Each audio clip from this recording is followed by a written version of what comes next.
cérebro, na verdade, é uma máquina maravilhosa, né, que nós temos. É algo mais complexo do nosso corpo humano. São bilhões de neurônios que o compõem e várias regiões cerebrais, várias áreas cerebrais. E apesar de ser assim tão complexo, o cérebro representa apenas 2% da nossa massa corporal. Ele é um órgão que está localizado ali dentro da nossa caixa craniana, muito bem protegido por ossos.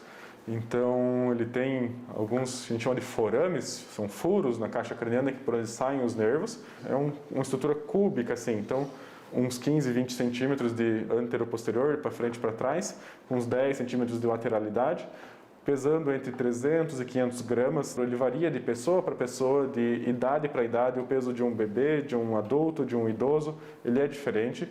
Questões de hidratação, um cérebro mais hidratado, menos hidratado, mais velho, mais novo, com outras doenças, podem variar o tamanho do cérebro da pessoa. O cérebro é o grande centro de controle do nosso corpo. Ele é responsável, por exemplo, pelos nossos movimentos, pelas nossas emoções, pela nossa capacidade de memória.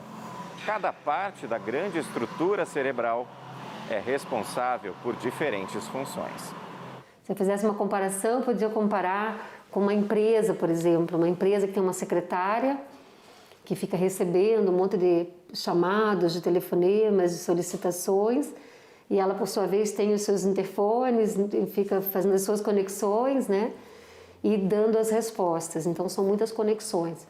São as demandas, os estímulos e as respostas. É isso que ele faz. O cérebro que dá pra gente o nosso ritmo de batimento cardíaco, o cérebro que dá pra gente o nosso ritmo de frequência respiratória, o cérebro que nos tornou um mamífero diferenciado, ele que nos permitiu ter uma individualidade, nos permitiu ter um raciocínio, nos permitiu ter sonhos, ter futuro, ter passado, ter socialização. Cada pessoa é diferente porque tem seus comportamentos diferentes, tem suas crenças diferentes por causa do cérebro. Sem ele a gente não seria nem mamíferos diferenciados, nem pessoas individualmente com pensamentos próprios e pessoas diferenciadas também. O cérebro ele é muito bem organizado. Ele é composto por duas substâncias, a substância cinzenta, que é a massa cinzenta mesmo conhecida, e a substância branca. Elas representam partes dos neurônios que são as células nervosas. E esses axônios, eles são revestidos por mielina, e essa mielina é uma substância que faz com que as sinapses, a comunicação entre uma célula e outra, seja extremamente veloz. Ela é a responsável por essa velocidade tão absurda que é das comunicações entre as células nervosas, que é de cerca de 720 km por hora. Então, nós temos várias regiões do cérebro e cada uma delas é exatamente responsável por determinada função. Comportamento, tomada de decisão, criatividade, julgamento, essas coisas mais substratas são da região do lobo frontal. A motricidade vem da região parietal. E essa região também é responsável pela sensibilidade. Visão é uma função do lobo occipital, que é essa região aqui posterior do cérebro. A comunicação, linguagem, fala e também a memória são mais do lobo temporal. Então, o cérebro não só ele comanda o que o organismo tem que fazer, mas ele também recebe as sensações e é responsável pela interpretação dessas sensações. O cérebro é composto por 86 bilhões de neurônios e cada um deles é capaz de estabelecer 10 bilhões de outras conexões com outros neurônios. No nosso cérebro, os neurônios, ou neurotransmissores, fazem as informações circularem e a comunicação entre os órgãos do corpo através de estímulos químicos, sinais elétricos ou impulsos nervosos que ocorrem por meio de sinapses. No sistema nervoso central, que basicamente são as estruturas contidas dentro do crânio, cérebro, cerebelo e tronco encefálico, e a medula espinhal, todos eles fazem neurônios que mandam as mensagens para o resto do corpo. E como que chega do cérebro até meu dedinho para eu me movimentar?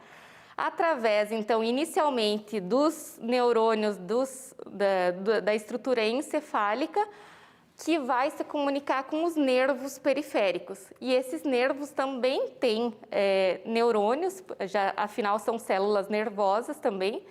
E uma célula daqui até chegar aqui faz várias sinapses, várias comunicações entre uma célula e outra para conseguir transmitir essa mensagem e chegar até o final do movimento ou daquilo que eu pretendo fazer. Isso, muitas vezes, envolve sinapses que são, inclusive, inconscientes. Eles são fundamentais para que hajam as conexões. Então, de acordo com quando você tem um estímulo, eles vão agir nessas sinapses, nessas conexões entre um neurônio e o outro. Então, é necessário que haja determinados tipos de neurotransmissor para cada ação cerebral, né? Até para nos manter acordados, para nos iniciarmos o sono. Então, para cada ciclo que a gente apresenta durante o dia, a gente solicita e necessita de determinados neurotransmissores. Através dos nossos sentidos, da visão, do olfato, da audição, do paladar, a gente vai receber essas informações, essas demandas, e nosso cérebro vai emitir, então, respostas e ações, né, através dos nossos membros, nossos braços, pernas, da nossa fala. Por exemplo, um tapa no braço pode significar uma coisa para uma pessoa, mas para uma pessoa que sofreu na infância, que apanhou, que sofreu outros abusos, um tapa no braço, um esbarrão na rua, já pode acionar milhares de informações extras. Então, o que isso significa para mim é um perigo, é um carinho, é uma amizade, é alguma coisa que eu não tenho que se preocupar, eu tenho que sair correndo, eu tenho que cair no chão. Isso tudo em milésimos de segundos acontece porque aquele contato, aquela sinapse, aquela comunicação com o sistema nervoso é imediata e a resposta tem que ser imediata também. Na antiguidade, Platão dizia que o cérebro era o centro dos processos mentais. E de lá para cá, muitas descobertas científicas nos ajudaram a desvendar o funcionamento desta máquina que ainda nos instiga. O ser humano ainda não entendeu tudo o que ele pode gerir, o que ele pode analisar, e a gente está em constante aprendizado e estudo para entender isso.